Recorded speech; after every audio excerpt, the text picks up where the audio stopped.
Our mission is to deliver peace and belonging using restorative justice principles and practices in our community. And we were fortunate enough to develop that mission in Circle Process with Kay Pranis. I'm retired, semi-retired. I've been doing restorative justice, conflict resolution probably for the last 10, 15 years maybe, the Department of Corrections. I go to a Quaker meeting in South Minneapolis, and we've had a series of mostly white presenters talk about how they learned about race. Living Justice Press is a nonprofit publisher devoted to restorative justice. It works because a change in behavior of a change of heart is what works.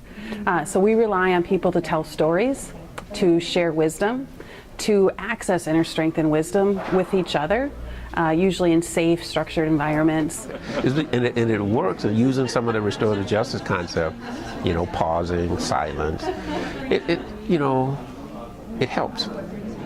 I try not to come up with the answer to their problem, because I think if I come up with the answer to their problem, they can always say, it's his solution, not mine. The reason that drug courts work is that the judge gets to know the person over a period of maybe a year. The person is in court every 2 weeks for a year. And the judge is saying, well, how are you doing with that conflict with your brother? What are you doing about the layoffs at the furniture factory?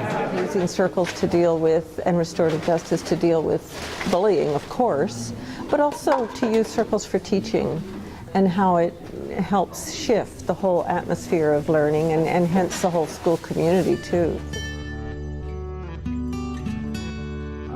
Trying to get people to talk through whatever it is that bothers them, and trying to get at not just what you're looking at, but the stuff below the surface, because oftentimes when we're involved in a conflict, we often see the results or the outcome, but we don't always see whatever the originator is or whatever caused them to be upset. Restorative justice is very hopeful, it's very liberating, it offers a different way of being together, and also addressing these deep harms of genocide and slavery, you know, these incredible harms that are at the root of our society, but which we haven't dealt with. And we used to call the people that volunteered, they were our community members, but actually we switched that to mentor, because a community member is really anyone in the circle. So we sort of tweaked our language over time to be as inclusive as possible, because we want to promote that belonging piece.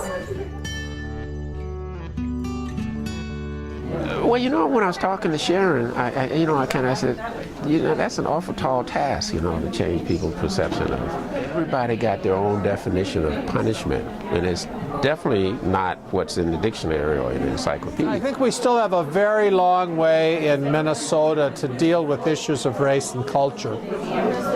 You know, it's easy to want positive outcomes for people that look just like me.